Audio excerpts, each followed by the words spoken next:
आप देख रहे हैं हमारी खास पेशकश आज की बात। और आज की बात में हम बात करेंगे मुख्यमंत्री शिवराज सिंह चौहान के दिल्ली दौरे की, जहां उन्होंने कई केंद्रीय मंत्रियों से मुलाकात की। रक्षा मंत्री राजनाथ सिंह से मिलने जब वो पहुंचे मुख्यमंत्री शिवराज सिंह चौहान, तो उन्होंने जबलपुर में डिफेंस क्लस्टर बनाने की बात उनसे कही है।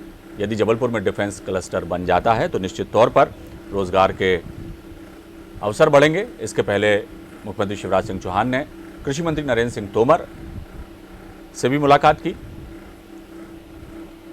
ज्योतिरादित्य सिंधिया से भी आज वो मुलाकात करेंगे। तो सीएम शिवराज सिंह चौहान दिल्ली दौरे पर हैं। विभिन्न प्रस्तावों को स्वीकृत करने का उनसे आग्रह किया है। सामाजिक न्याय मंत्री से भी मुलाकात की उन्होंने और मध्य प्रदेश के विभिन्न प्रस्तावों को स्वीकृत करने का उनसे आग्रह उन्होंने किया। खासतौर से पेंशन संबंधी प्रस्ताव उन्होंने दिए हैं, जिसमें विधवा पेंशन, वृद्धावस्था पेंशन शामिल है। कृषि मंत्री नरेंद्र सिंह तोमर से भी मध्य प्रदेश के मुखिया शिवराज सिंह चौहान मिले। रक्षा मंत्री राजनाथ सिंह से मुलाकात की उन्होंने और जबलपुर में डिफेंस क्लस्टर बनाने पर रक्षा मंत्री से उन्होंने चर्चा की। डिफेंस क्लस्टर बनने से रोजगार के अवसर बढ़ेंगे। कैबिनेट मंत्री ज्योतिरादित्य सिंधिया से भी मुलाकात करेंगे। तो शिवराज सिंह चौहान के दिल्ली दौरे पर हम चर्चा करेंगे, क्या कुछ इसके मायने निकाले जाएं। हमारे खास मेहमान हमारे साथ जुड़ेंगे। तो हम आपको बता दें कि मुख्यमंत्री शिवराज सिंह चौहान इस वक्त दिल्ली दौरे पर हैं, जहां वो केंद्रीय मंत्रियों से मुलाकात के साथ संगठन के पदाधिकारियों से भी मुलाकात करेंगे।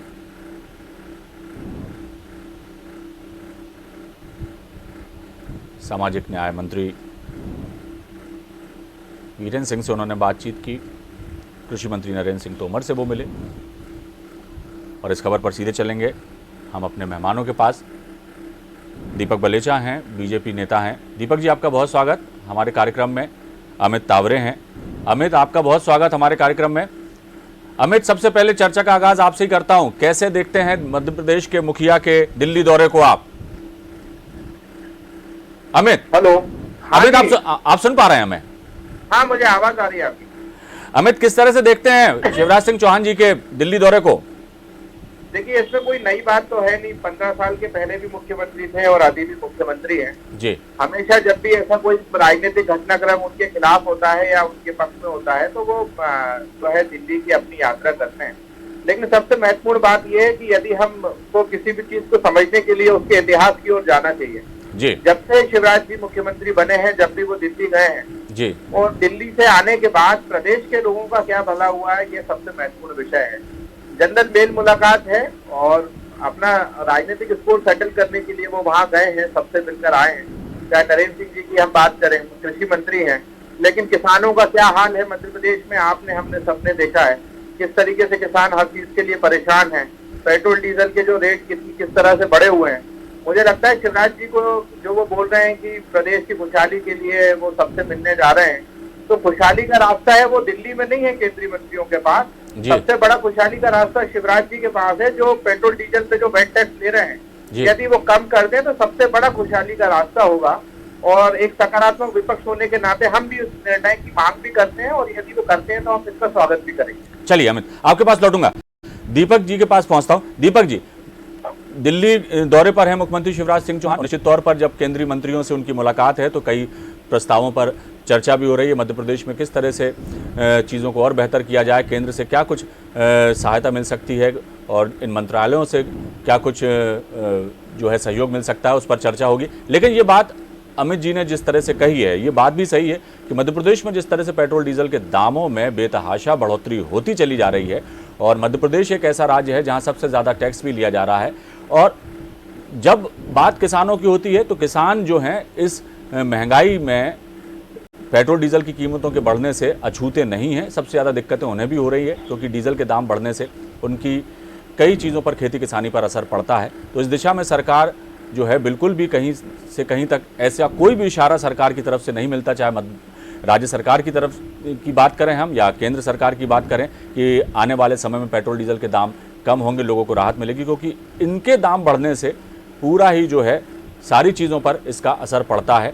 तो क्या उम्मीद की जाए कि दिल्ली दौरा जो है मुख्यमंत्री शिवराज सिंह चौहान का, तो इस विषय पर भी क्या वो बात करेंगे? जी निश्चित रूप से भाई साहब, हमारी जो भारतीय जनता पार्टी की सरकार है जी, चाहे वो मध्य प्रदेश की सरकार हो, चाहे वो केंद्र सरकार की सरकार हो, ये एक डबल इंजन की सरकार है। और मुझे गर्व होता है, मैं अपने आप को गौरवान्वित महसूस करता हूँ कि मैं एक ऐसी पार्टी से जुड़ा हुआ हूँ जो कि मेल मुलाकात और अपने परिवार की सदस्यता के रूप में सबसे मेल मुलाकात करती है जी, अगर हमारी विपक्ष की पार्टी के रूप में देखा जाए तो दिल्ली में बैठे नेता आपस में साल साल भर मुलाकात नहीं करते हैं। चाहे उनके सचिन पायलट सोनिया गांधी उनको समय नहीं देती हैं, राहुल गांधी उन्हें समय नहीं देती हैं, अमरिंदर सिद्धू से मिलकर अपना मामला नहीं निपटा पा रहे हैं।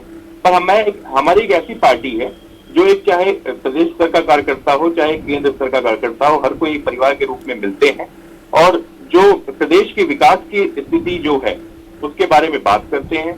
और उसका रिजल्ट आपने देखा भी होगा, हमारे प्रदेश के अध्यक्ष माननीय वी शर्मा जी अभी 2 दिन पहले ही माननीय सिंधिया जी से मुलाकात करके उनको बधाई दी और हमें मध्य प्रदेश को 6 फ्लाइट शुरू हुई, उसकी सौगात मिली। इसी रूप में आज हम हमारे प्रदेश के मुख्यमंत्री शिवराज सिंह चौहान केंद्र के सारे केंद्रीय मंत्रियों से मुलाकात करके अपना पक्ष रखेंगे और अपने प्रदेश के विकास की जो भी योजनाएं हैं उनसे संबंधित बात करेंगे और उसका जो रूप है हमें पहले भी इसका फायदा मिलता आया है और आगे भी इसका फायदा मिलेगा निश्चित रूप से। बाकी अब चूंकि विपक्ष के पास कोई मुद्दा रहा नहीं है और कहीं ना कहीं उनके अनुभव की कमी है कि केंद्रीय नेताओं से मिलने से, केंद्रीय मंत्रियों से मिलने से कुछ फायदा नहीं होता है, तो उनको अनुभव की अपनी सुधारने की जरूरत है। बाकी हमारी जो डबल इंजन की सरकार है वो प्रदेश और केंद्र में बहुत बेहतर स्तर से कार्य कर रही है और जनता के बीच में उसका मैसेज जा भी रहा, दिख भी रहा। चलिए दीपक जी आपके पास लौटूंगा। खिलावन चंद्राकर जी हमारे साथ जुड़ गए हैं, वरिष्ठ पत्रकार हैं। खिलावन जी आपका बहुत स्वागत हमारे कार्यक्रम में। आपको हमारी आवाज सुनाई दे रही है? जी हाँ, सुनाई दे रही है। जी जी। दिल्ली दौरे पर है मुख्यमंत्री शिवराज सिंह चौहान और कई केंद्रीय मंत्रियों से उन्होंने मुलाकात की। रक्षा मंत्री राजनाथ सिंह से भी उनकी अभी आज मुलाकात हुई है। जबलपुर में डिफेंस क्लस्टर खोलने पर उनके बीच में चर्चा हुई। ये प्रस्ताव मुख्यमंत्री शिवराज सिंह चौहान ने दिया। बहुत अच्छी बातें हैं कि प्रदेश के विकास के लिए वो चिंतित हैं और सबसे केंद्रीय मंत्रियों से मुलाकात करके तमाम विषयों पर चर्चा हो रही है। लेकिन उसका असर कितना मध्य प्रदेश की जनता पर पड़ेगा ये देखने वाली बात है और आने वाले समय में ही वो चीज़ें पता लग पाएगा। लेकिन मौजूदा दौर में जिन चीज़ों से जूझ रही है मध्य प्रदेश की जनता, खासतौर से महंगाई और पेट्रोल डीजल के दाम में जो बढ़ोतरी हो रही है, रसोई गैस के दामों में बेतहाशा वृद्धि हो रही है, खाने का तेल महंगा हो गया, तमाम चीज़ें ऐसी हैं जिनको लेकर जनता के मन में आक्रोश है। और स्वाभाविक है कि जब ऐसी बातें होंगी तो विपक्ष भी सवाल उठाएगा। तो हर चीज़ को जोड़कर इसी तरह से देखा भी जा रहा है मौजूदा दौर में। खिलावन जी क्या कहेंगे?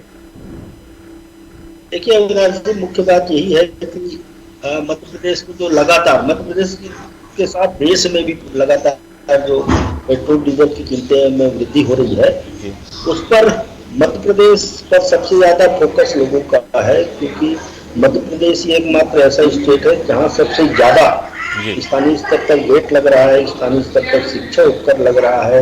इस तरह से अतिरिक्त कर और लादे गए हैं पेट्रोल डीजल पर, तो मूल्य में वृद्धि के लिए बड़ा जिम्मेदार तो मध्य प्रदेश है।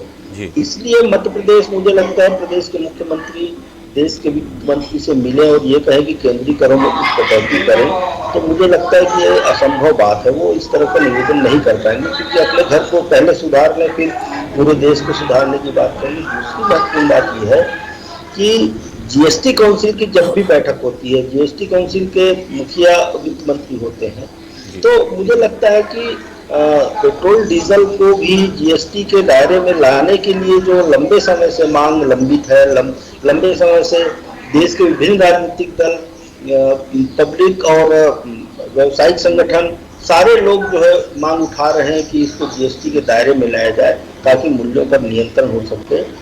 तीसरी महत्वपूर्ण बात इसमें यह है कि जब पूरा प्राइस कंट्रोल सेंट्रल के हाथों में थी, केंद्र सरकार के हाथों में थी, 4 साल, 3.5 साल, 4 साल पहले इसको जब से प्राइस कंट्रोल अपने हाथों से निकालकर तेल कंपनियों को दी गई है, तब से मुझे लगता है कि लगातार ये इस वृद्धि बेतहाशा बेलगाम वृद्धि पेट्रोल डीजल और अन्य पेट्रोलियम पदार्थों के मूल्य में हो रही है। इस पर भी शिवराज जी कुछ कहेंगे या केंद्रीय मंत्रियों से मिलकर कोई बात कहेंगे, ऐसा मुझे नहीं दिखाई देता। हाँ जी, बहुत अच्छी बात है शिवराज जी कल नरेंद्र सिंह तोमर से मिले, कल उन्होंने सामाजिक न्याय मंत्री डॉक्टर वीरेंद्र सिंह से मिले, आज भी वो मिल रहे हैं लगातार केंद्रीय मंत्रियों से। तो मुझे लगता है कि जैसे कल उसने केंद्रीय मंत्री नरेंद्र सिंह तोमर से बात की, जिसमें उसने जो सरप्लस शेयरिंग मॉडल है फसल बीमा योजना की, उस पर चर्चा की, उसकी स्वीकृति की चर्चा की। तो मुझे लगता है ये एक अच्छी बात है, अच्छी पहल है कि किसानों को यदि कम मुआवजा मिलता है तो वो राशि जो बीमा कंपनियां कमा रही है उसको वापस सरकार को कर दी जाए, या किसानों को ज्यादा राशि यदि मुआवजे के रूप में या क्लेम के रूप में दी जा रही है, 110% की सीमा है, उससे यदि ज्यादा राशि दी जाती है तो के अनुसार बीमा कंपनियों को क्लेम की राशि 110% से ज्यादा होती तो राज्य सरकार से लेने का अधिकार है। उस पर भी चर्चा हुई है उनसे। तो मुझे लगता है कि निश्चित रूप से अच्छी चर्चा है। और जब सामाजिक न्याय मंत्री डॉक्टर वीरेंद्र सिंह से बात की उनने, तो जो अतिरिक्त लगभग 11-11.5 लाख अतिरिक्त जो वृद्धावस्था पेंशन, विकलांग पेंशन और विधवा पेंशन के लोगों की संख्या बढ़ी है, उसके लिए आवश्यक मांग वहां जाती है। तो मुझे लगता है कि बेहतर प्रयास है, अच्छा है, इससे बिल्कुल अच्छी बात भी है मिलेगी। बल्कि जी मध्य प्रदेश के मुखिया यदि इस तरह से सोचते हैं और केंद्रीय मंत्रियों से वो व्यक्तिगत तौर पर जाकर मुलाकात करते हैं और कुछ यदि चीज़ें बेहतर हो सकती है मध्य प्रदेश के लिए तो लाने की वो कोशिश कर रहे हैं, अच्छी बात है। लेकिन बहुत सारी चीज़ें ऐसी भी हैं जिनको लेकर सरकार को गंभीर होना चाहिए। अमित, क्या कहेंगे? देखिए, एक तरफ ये पूर्व मुख्यमंत्री कमलनाथ जी के बारे में कहते रहते हैं कि भाई कमलनाथ जी जो है खाली खजाना का बहाना रोते रहते थे, करना है तो सब कुछ है, नहीं करना है तो खाली खजाने का बहाना दे दो। अब आजकल मैंने सुना है वही लोग कह रहे हैं कि चवन्नी भी नहीं बची है, खजाना खाली है, और कोरोना की तीसरी लहर की बात अलग है जी। और दूसरी तरफ हजारों लाखों रुपए का जो दौरा करके ये दिल्ली से आते हैं, जब मुझे लगता है कि बताना चाहिए कि क्या करके आए पब्लिक के लिए कौन सी चीज करके आए। मैं एक ट्वीट देख रहा था उनका कि विमान सेवा के लिए उन्होंने बहुत बहुत धन्यवाद दिया, सारी चीजें दी है। तो कितने प्रतिशत ऐसे लोग हैं जो विमान को उपयोग करते हैं? एक आम व्यक्ति तो अब जो है वो अपनी मोटरसाइकिल का उपयोग नहीं कर पा रहा है, महंगाई इतनी ज्यादा हो गई है। आप जैसे ही रोड पे निकलोगे, आप पेट्रोल पंपों पर स्थितियां देख लो, हमारे व्यावसायिक बाजारों की स्थितियां देख लो। हम स्कूलों की बात कर लें तो आज से स्कूल की जो है ऑनलाइन क्लासेस बंद हो गई है मध्य प्रदेश में। ये बहुत बड़ा विषय है, सरकार का आदेश मानने को तैयार नहीं है स्कूलों के संचालक, और मुख्यमंत्री जी अपनी राजनीति चमकाने के लिए दिल्ली जा रहे हैं। और ये एक अभी की जो नई पार्टी है 1980 में आई हुई, वो हमको बता रही है 130 साल पुरानी पार्टी को क्या अनुभव की कमी। तो मुझे लगता है कि भारतीय जनता पार्टी जो है उसको ये समझना चाहिए कि अब कितना ही ये लोग नाटक नौटंकी कर लें, जिन मुद्दों के दम पर ये लोग आए थे, पब्लिक को झूठ बोलकर आए थे, चाहे महंगाई की बात हो, पेट्रोल डीजल की बात हो, अन्ना हजारे जैसे लोगों को एक मुखौटा बनाकर इन लोगों ने 2014 में पेश किया था। जनता जो है पूरी तरीके से समझ गई है और अब इन सबकी बात में नहीं आने वाली है। चलिए दीपक जी, क्या कहेंगे? भाई साहब, मैं अपने बयान पे अडिग रहूंगा। और अमित जी हमारे जो कांग्रेस के मित्र हैं, वो अनुभव की कमी हमेशा उनकी जो है वो दिखती है उनके व्यक्तित्व में। पहली बात तो हमारी पार्टी की जो जनसंघ से लेकर उनको एक बार गूगल कर लेना चाहिए कि हमारी पार्टी कितनी पुरानी है। और अगर मैं उनकी पार्टी मान भी लूं कि हमारे नाम क्यों बता आपने, अगर 1980 की पार्टी है तो आज 1980। चलिए अमित जी, उनकी बात सुन लीजिए। हाँ, चलिए हम शालीनता, आप एक नेशनल चैनल बैठे हुए, शालीनता से अगर बात मैंने आपकी सुनी, आप भी सुनेंगे तो बेहतर होगा अमित जी। तो आज आप अपनी पृष्ठभूमि आपको खंगालने की जरूरत है। पूरा का पूरा भारत देश हमारा कांग्रेस मुक्त होता जा रहा है इसी भारतीय जनता पार्टी के विकास को देखते हुए। तो आपको पहले आप अपनी पृष्ठभूमि संभालिए तो बेहतर होगा। जी भाई साहब, और दूसरी बात, जहां तक आप हमारी पार्टी की बात है, तो हमारी पार्टी निश्चित रूप से जो केंद्रीय नेता है, केंद्रीय नेतृत्व है, वो अपने बखूबी काम कर रहे हैं। और जिस मुद्दा दीपक जी पार्टियों के इतिहास का नहीं है, मुद्दा यह है कि मौजूदा स्थिति में मध्य प्रदेश के विकास के लिए क्या किया जाए। अच्छी बात है, दिल्ली दौरे पर है मुख्यमंत्री शिवराज सिंह चौहान, तमाम मंत्रियों से मेल मुलाकात कर रहे हैं और राज्यों के मुख्यमंत्रियों का इस तरह से केंद्रीय मंत्रियों से मेल मुलाकात का सिलसिला कोई नया नहीं है। लेकिन मध्य प्रदेश वो क्या लेके आते हैं, ये बड़ी बात है। और दूसरा, मध्य प्रदेश में जो मौजूदा स्थितियां हैं महंगाई को लेकर के, जिस तरह से जो जनता परेशान है, उसको लेकर कहीं से कहीं तक भी कोई ऐसी बात राहत देने वाली नजर नहीं आती। यही वजह है कि विपक्ष भी सवाल उठाता है और जाहिर सी बात है कि सवाल उठते ही हैं। बताइए। बिल्कुल अविनाश जी, मैं वही बोल रहा था कि अगर पार्टियों के इतिहास में हमारे कांग्रेस मित्र गया, मुझे जाना भी नहीं चाहिए था। अगर विकास की बात करें तो हमें जब जो इनकी 15 महीने की सरकार थी, जो कि हमें खजाना खाली करके गई थी, और हमें कोरोना जो है कहीं न कहीं एक सौगात के रूप में दिया गया था। और आज हम फर्स्ट वेव में निपटने से लेकर सेकेंड वेव तक जो हमने कोरोना के लिए कार्य किया है, वो पूरा का पूरा देश जानता है कि जब जो मध्य प्रदेश की स्थिति थी, महाराष्ट्र से जुड़े हुए हमारा मध्य प्रदेश था या बाकी सीमाओं से जुड़े हुए हमारे मरीज थे जो लाखों की संख्या में थे। आज की डेट में जिस जिले से मैं बिलोंग रखता हूँ वहां पे 0 एक्टिव केस है, और हम सेकेंड वेव से बहुत बेहतर तरीके से निकल चुके हैं और थर्ड वेव के लिए पूरी तरीके से तैयार हैं। और इस विषय में भी हमारे शिवराज सिंह चौहान जी को और एहतियात करते जो बरतने चाहिए वो आगे बरत रहे हैं। और जहां तक खजाना खाली होने की बात है तो की सरकार है जो हमेशा विकास के कार्यों पे आगे बढ़ी है और आगे भी बढ़ती है। दीपक जी, अच्छी बात है, कोरोना संक्रमण की रफ्तार कम हुई है, केसेस कम हो गए हैं।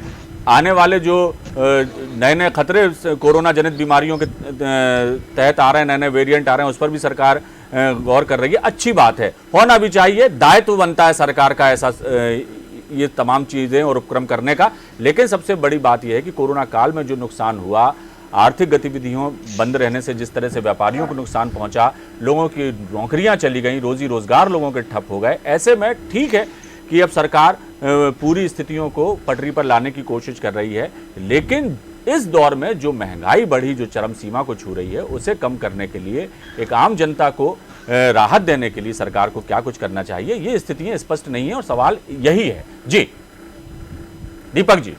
भारतीय जनता पार्टी की जो सरकार है वो चाहे महंगाई के दौर पे हो, चाहे हमारी जनता के किसी भी हित के कार्य पे हो, चाहे वो किसानों के हित के कार्य पे हो, उसके प्रतिबद्ध है और उसके लिए निरंतर योजनाएं आती आ रही है और कार्य करती भी रही है और आगे भी करती रहेगी। और जहां तक विकास के कार्यों के सवाल हो तो आप देखेंगे चाहे हमारी जितनी हमारी मध्य प्रदेश सरकार की योजनाएं हैं और जो क्रियान्वित है, जिससे उसमें हमारी चाहे व्यापारी लाभ हो, चाहे गरीबी स्तर पे हो, चाहे हमारे व्यापारी वर्ग हो। जब स्कूल संचालक की बात कर रहे थे तो मैं खुद एक स्कूल संचालक हूँ। सतना जिले के अंदर मेरा खुद एक स्कूल संचालित होता है और मैं अपनी सरकार की फैसले से बिल्कुल खुश हूँ कि आज छोटे बच्चों को कोरोना के मुंह में धकेल देना या उनको उनके संक्रमण पर कर देना, ये कहीं समझदारी का सवाल नहीं है। और हमारे जो माननीय शिवराज सिंह चौहान जी के जो भी फैसले हैं वो जनता के हित में लिए गए हैं और बहुत ही स्वागत योग्य निर्णय है और आगे भी रहेंगे। चलिए खिलावन जी क्या कहेंगे, क्योंकि तमाम स्थितियां जो हैं इस वक्त जो है निश्चित तौर पर चुनौतियों से भरी हुई हैं, जनता के लिए भी और सरकार के लिए भी। सरकार की कोशिशें जो हैं वो बताई बहुत जाती हैं, लेकिन ज़मीनी स्तर पर वो कितनी खरी उतर रही हैं, कितना उसका लाभ लोगों को मिल पा रहा है, ये सुनिश्चित नहीं हो पाता। और यही वजह है कि खास महंगाई को लेकर ख़ास तौर से जो है जनता परेशान है। इस तरह से उपक्रम करना चाहिए सरकार को कि योजनाओं का क्रियान्वयन भी अच्छी तरह से हो सके और हर वर्ग को राहत मिल सके। इस दिशा में अब सरकार को कोशिश करने की ज़रूरत है। अच्छी बात है, दिल्ली दौरा कर रहे हैं मुख्यमंत्री शिवराज सिंह चौहान, मेल मुलाकात जारी है, कई तरह की प्रस्ताव यदि वो देते हैं और जैसा दीपक जी कह रहे थे डबल इंजन की सरकार है तो निश्चित तौर पर उनका लाभ भी हमारे मध्य प्रदेश को मिलना चाहिए। लेकिन मौजूदा स्थिति में जो फौरी राहत की मध्य प्रदेश की जनता को ज़रूरत है उसके दिशा में कुछ होता दिखाई नहीं दे रहा। खिलावन जी इस बात से इत्तेफाक करेंगे? निश्चित रूप से अविनाश जी, डबल इंजन की सरकार है, लेकिन डबल इंजन की सरकार के दौरान मध्य प्रदेश को जो फौरी राहत की जरूरत है उसमें बहुत कमी देखी जा रही है। आपने देखा होगा कि पिछले 1.25 साल 1 साल 4 महीने के दौर में आर्थिक गतिविधियां लगभग ठप रही है। तो कलेक्शन, राजस्व का कलेक्शन स्टेट गवर्नमेंट का भी बहुत कम हो गया था। अब थोड़ी उसमें अनलॉक होने के कारण अब थोड़ी उसमें वृद्धि हुई। लेकिन आपने देखा होगा कि बहुत बड़ी धनराशि कोरोना से राहत पहुंचाने के लिए लोगों के इलाज के लिए सरकार खर्च करनी पड़ी है। तो मुझे लगता है कि आर्थिक ढांचा मध्य प्रदेश का बहुत चरमराया हुआ है और ऐसी दशा में यदि केंद्र सरकार से कोई पैकेज या कोई राहत पैकेज की मांग यदि मध्य प्रदेश सरकार करती है तो मुझे लगता है कि कुछ राहत मध्य प्रदेश मिलेगी। और क्योंकि डबल इंजन की सरकार है, जैसे कि दीपक जी कह रहे हैं, तो मुझे लगता है मदद मिल सकती है यदि कोशिश की जाए तो। और अभी दिल्ली दौरे पे हैं, आज भी रहेंगे मुख्यमंत्री जी। मुझे लगता है कि केंद्रीय मंत्रियों से इस बात पर भी, खासतौर पर मध्य प्रदेश से गए हुए केंद्रीय मंत्रियों से इस बात पर भी चर्चा करेंगे ताकि केंद्र की सरकार पर कुछ दबाव बनाया जा सके। दूसरी बात, अमित जी महंगाई के बारे, अविनाश जी महंगाई के बारे में आप बोल रहे थे, निश्चित रूप से त्रस्त हैं लोग। जो मीठा तेल, खाने का तेल हमको 90 रुपया 85 रुपया में 1 साल पहले उपलब्ध हो रहा था, वो आज 150 रुपये 155 रुपये में उपलब्ध हो रहा है। जो डीजल हमको या पेट्रोल हमको लगभग 86 रुपये में हम आज से 3 महीने पहले डलवाते थे, वो पेट्रोल आज हमको 111 रुपये 110 रुपये में डलवाने पड़ रहे हैं। तो मुझे लगता है इस पर बहुत गंभीरता से विचार करने की जरूरत है।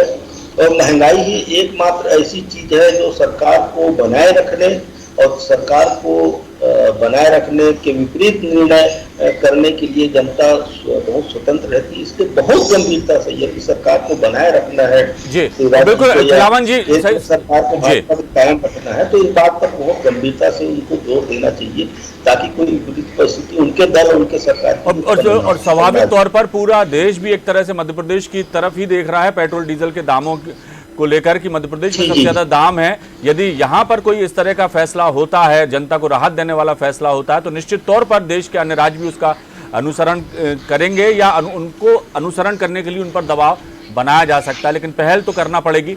और निश्चित तौर पर यदि मध्य प्रदेश के मुखिया शिवराज सिंह चौहान जो बड़े संवेदनशील हैं, लोगों के मर्म को समझते हैं, हर वर्ग की चिंता वो करते हैं, तो ऐसे में मध्य प्रदेश के जो मध्यम वर्ग की भी चिंता उन्हें करना चाहिए और महंगाई पर लगाम लगाने की दिशा में उन्हें जल्द ही कोई ठोस कदम उठाना चाहिए, तभी बात आगे बढ़ सकती है। बाकी उनके प्रयास पर किसी को संदेह नहीं है, मंशा पर किसी को संदेह नहीं है, लेकिन लोगों को राहत मिले ये ज़्यादा ज़रूरी है। बहुत बहुत शुक्रिया दीपक जी आपका इस चर्चा में हिस्सा लेने के लिए। अमित जी आप हमारे साथ जुड़े, आपका भी बहुत शुक्रिया। खिलावन जी आप हमारे साथ जुड़े, आपका भी बहुत शुक्रिया। तो दिल्ली दौरे पर हैं मुख्यमंत्री शिवराज सिंह चौहान, क्या सौगातें वो मध्य प्रदेश के लिए लाते हैं वो देखने वाली बात होगी। लेकिन फिलहाल ज़रूरत है मध्य प्रदेश की जनता को महंगाई से फौरी राहत की, उसको देने में क्या कुछ अब कोशिश करती है शिवराज सरकार, देखना दिलचस्प होगा।